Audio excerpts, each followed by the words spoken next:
the world's leading state sponsor of terror, will be on the cusp of acquiring the world's most dangerous weapons. Therefore, I am announcing today that the United States will withdraw from the Iran nuclear deal. U.S. President Donald Trump following through on his campaign pledge today to pull out of the landmark nuclear accord with Iran. The deal is called the Joint Comprehensive Plan of Action. It was struck in 2015 between Iran, the U.S., UK, France, China, Russia, and Germany. The agreement came after years of tension over Iran's alleged efforts to develop a nuclear weapon. Iran insisted its nuclear program was entirely peaceful, but the international community was not convinced. Under the agreement, Iran was required to reduce its stockpile of nuclear materials and allow more international inspectors to monitor its facilities. There was a significant easing of economic sanctions imposed by the United Nations, the U.S., and EU. In 2016, the International Atomic Energy Agency confirmed Iran had taken steps to restrict its nuclear activities. As a result, the U.S. lifted more sanctions. But later that same year, Iran tested ballistic missiles, rejecting claims those tests violated the nuclear agreement. Never, ever. Then presidential candidate Donald Trump declared his #1 priority was to dismantle what he called the disastrous deal with Iran.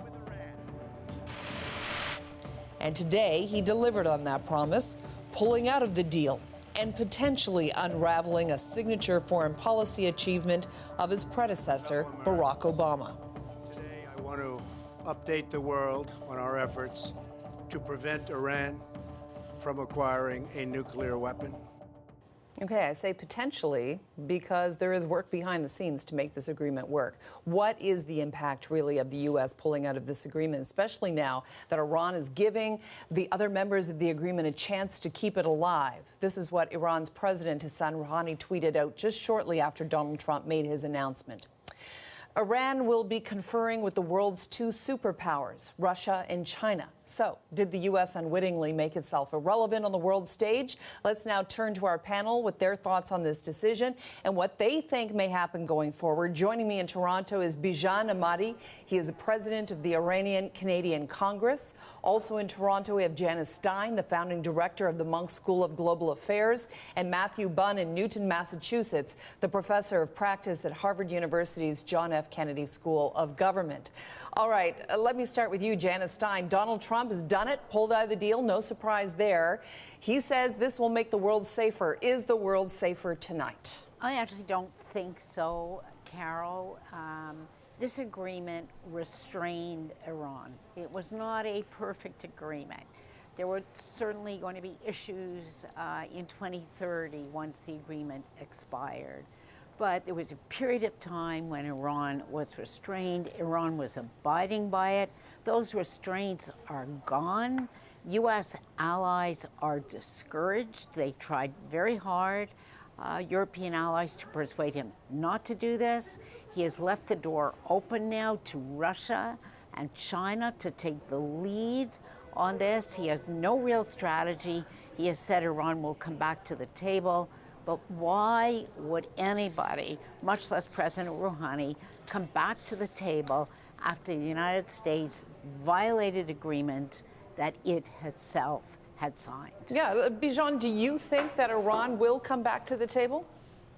One thing before I answer Sure. that question I want to make clear is that since this afternoon that Trump may announce his decision, we're talking about the U.S. pulling out of the agreement. It's not only that the U.S. administration, the Trump administration, withdrew from the Iran nuclear agreement. He withdrew from the agreement. President ordered reinstatement of sanctions. And as a result, the U.S. administration violated an agreement that the United States States was a party to. The United States was a party to the negotiations that happened for over a decade to get to this final agreement. They were involved in implementing and in signing the agreement. And as a result of the decision today, the United States administration is violating an agreement that they signed themselves. Okay, so what are the practical implications of that? Well, unfortunately, one question you asked, unfortunately, the world is not a safer place today. This decision that the Trump administration made, same as the decision that he made regarding the Paris Climate Agreement, for example, has no basis in fact or evidence. And it's not within the interest of the American people or Iranian people or overall the international community. My hope is really for the other responsible nations around the world, the European countries who were involved in the negotiations of the nuclear agreement, and other countries, including Canada, to put together their support and negotiate with Iran for a way that the nuclear agreement can actually survive. There is an opening there, Matthew. What do you think? Do you think that they can do it without the United States? Well, I think Trump has made an historic mistake. He's given a huge gift to Iran's hardliners, and this does free Iran, if it chooses, to begin building back up its capability to produce nuclear bomb material, constrain international inspections. Now, it's possible the deal will limp forward without the United States, but the Trump administration is planning to use what are called secondary sanctions, where they would sanction even French or Canadian or British or German companies that invest in Iran, even companies that buy Iranian oil. They're looking at even sanctioning the international banking system, SWIFT, if it continues to allow Iran to make international transactions through that system. So I think we're going to see a very difficult period over the next while as they try to prevent companies from working with Iran. Oh, I'm sorry. What you're saying is so shocking to me, though, that the United States would take on every single major friend in the world and try to twist their arm away from this particular deal. I mean, the implications of that would be enormous, would it not? Absolutely. The United States is isolating itself and making itself the bad guy in the eyes of the international community instead of Iran. That's part of the gift that Trump has given to the hardliners in Iran. He's also managed to discredit the faction within Iran that favors engagement with the West. Rouhani and Zarif are now struggling to try to keep some semblance of this arrangement in place, but they can only do that if the Europeans and the Russians and the Chinese and countries like Canada are willing to stand up to these secondary American sanctions. Janice, what do you think? Well, I don't think that these countries will stand up to these secondary sanctions. I think everything, or almost everything, will depend on how vigorously the United States enforces these secondary sanctions, because they are going to be enforced first and foremost against companies and business that engage in economic and commercial relationships with Iran. In anticipation of that, Carol, many of these companies will pull back. They have already pulled back. We have no major international bank that has engaged with Iran, even since the agreement was signed. So the economic consequences of what Donald Trump signed today are real and significant in an Iranian economy that is already struggling very badly, and struggling, to be fair, not only because of sanctions, but because of some real endemic problems inside Iran and the way the government has managed the economy. That is going to put tremendous pressure on the moderates. Now, and by the way, this is going to take a half a year at least. There is a delay of a half a year with respect to these sanctions. We're not talking about tomorrow, but the pressure is going to grow on Rouhani and the people around him, and eventually it's going to be politically extraordinarily difficult for the president of Iran and those around him to continue to honor this deal as the economic pain grows. It's a really tough spot. Bijan, what the people of Iran must be, I've been hearing today, just on the social media, a deep disappointment about what happened today. Yeah. Yes, they were very hopeful when the agreement was signed and successfully implemented back in 2015. We also have a large and vibrant Iranian community here in Canada. And since this afternoon that the decision was announced, there are also many Iranian Canadians are also upset about this decision and are asking the government of Canada to stand with our European allies in supporting and in trying to keep this deal alive. I understand the practical difficulty that there is with the decision that the United States made, as the other panelists mentioned, but we have two clear paths in front of us. One is the path that the President of the United States decided and announced, which will perhaps lead to another major catastrophic conflict in the region, or the other path is for other responsible nations to try to preserve and mitigate the impact of this irresponsible decision by President Trump, and to work with the forces, the political forces in Iran, especially the moderates, to come up with a solution, both a short-term and long-term solution to keep the deal alive. Okay.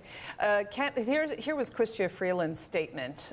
Canada supports an effective rules-based international order and believes that the plan is essential to prevent Iran from developing a nuclear weapons capability and to ensure greater regional and global security. She continued to reiterate some of the things that have been behind the agreement. Iran must not get a nuclear weapon, but also at the same time agreed that the ballistic missiles program did destabilize parts of the Middle East. So I'm not sure I understand exactly from that statement what Canada is prepared to do. So, you know, on that one, Carol, just imagine Chrystia Freeland issues a statement a day after she's in Washington for the crunch time on NAFTA. Yeah. So you understand how constrained we are, frankly. So the first part of her statement is very much an attack on Trump. He is tearing up the rules of the international system. So that's as close as she can really come. The concern with ballistic missiles is widely shared among Europeans. I mean, this has been precisely what Macron and May and Angela Merkel have been talking about as an add-on to the agreement. So what we're going to get from Canada, I think, is a foretaste of what we're going to get from some of the others. We're going to get rhetoric, but if there is bite attached to these sanctions, we'll only know 9 months from now or a year from now. They're limited in what they're going to do, and certainly Canada, in the heart of these NAFTA negotiations, is not going to take a strong stand on this issue. It's just not. Okay.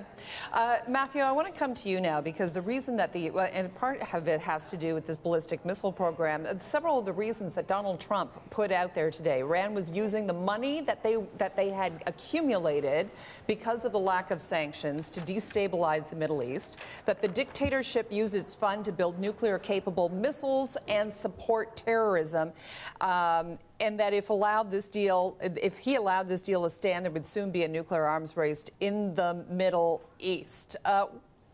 Is all of this or any of this true?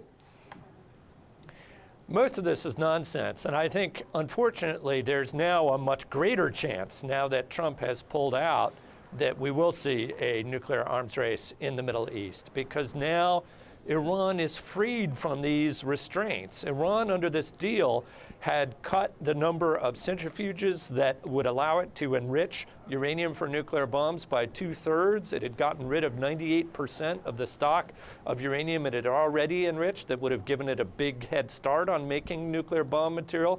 It actually poured cement into the core of a reactor that would have been ideally suited for producing plutonium for nuclear weapons, and they accepted international inspections that were much broader than they had before. All of that is at risk now that Trump has pulled out of the deal. Now, it's true, Iran supports Hezbollah, they support Hamas, they support Houthi rebels in Yemen, they support Bashar al-Assad in Syria. All of that requires a relatively modest investment, and in fact, they did put a substantial amount of money since the sanctions were lifted into their own economy. They've had substantial economic growth in both 2016 and 2017, partly as a result of the lifting of these sanctions, the increased oil exports that they have achieved. And that's part of why I believe if Iran can work with the Europeans and others to put together a framework where those oil exports can continue, it will remain in Iran's interest to actually stay in this deal and allow it to limp forward without the United States. Okay. Janice? Yeah, but again, and here's where it's going to be difficult, because the Europeans have said they want an add-on agreement on ballistic missiles. Well, you know, President Rouhani has been explicit. Secondly, the bigger issue here is Iran's support of Hezbollah, Hamas, and other organizations like that throughout the region. This agreement, which is an arms control agreement, was never designed to control Iran's foreign policy. In fact, Carol, there's no history of any arms control agreement that has ever been designed to do that. When we had arms control agreements between the United States and Russia, they never controlled Russian foreign policy or American foreign policy. Let me jump in because we only have about a minute left, and I want to bring Israel into the conversation because now Israel is saying that Golan Heights, there's a Golan Heights alert over Iran irregular activity in Syria. The IDF putting the region on alert because of this abnormal Iranian movement in Syria. They're claiming that there may be an imminent attack, and also we've heard Benjamin Netanyahu, who is no fan of this deal, praising it today. Are the two things connected? Bijan, I'll start with you. Well, unfortunately, as I said, the decision that was made may lead to escalation of different conflicts and the situations that are happening in the Middle East, which is the danger with this decision that was made. However, I want to mention one point, and that is all the world leaders, all the officials that were involved in the negotiations of the nuclear agreement said that intentionally they decided to limit the scope of this nuclear agreement to the nuclear program of Iran and the sanctions that were imposed on Iran because of its nuclear activities. They decided to put aside all the other disagreements in the regional conflicts and the regional policies issues that they have disagreements with Iran so that they can get to this agreement. And they all hoped that if this deal would work, if all the parties involved would actually adhere to their promises and their obligations, then this would act as a framework and a stepping stone for Iran and the West and other countries to negotiate and talk about other issues and disagreements that they have. Unfortunately, with the decision today, we should only hope for this. Maybe it happens in future, but for now, that is not a possibility. And we really need to de-escalate the situation. And I hope countries like Canada and Europe, they work on this de-escalation and trying to keep the deal alive. Matthew, do you think that this development between Israel and Iran represents an escalation that's linked to this situation? I doubt if it's linked. It's part of an ongoing conflict. But it's important to understand that the security barons in Israel, the people in charge of the intelligence and military services and the recently retired people from those services, mostly supported the nuclear deal, saying it's not great, but it does delay the danger to Israel for a substantial period of time. When I was in Israel, they were saying to me, look, as long as you get a deal that puts off the nuclear bomb, that's better for us because the other Iranian behavior we can handle, but in Iran with nuclear weapons, we can't handle. You know, Carol, just on this, over the last 2 months, there has been escalating military tension between Iran and Israel. Iran has been placing missiles within Syrian bases. It's T4. It sent a drone into Israeli airspace that was armed with explosive charges. Israel has been retaliating and bombing those sites. So this is probably the flashpoint. I think both sides were holding their breath waiting to see which way Trump would go on this.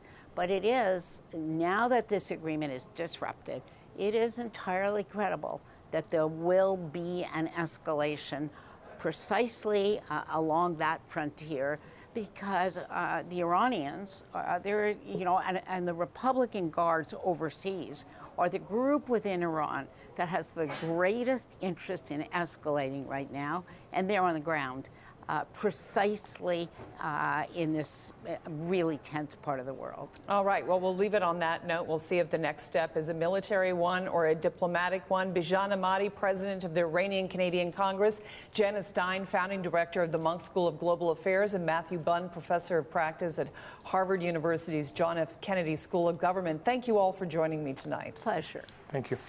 Thank you.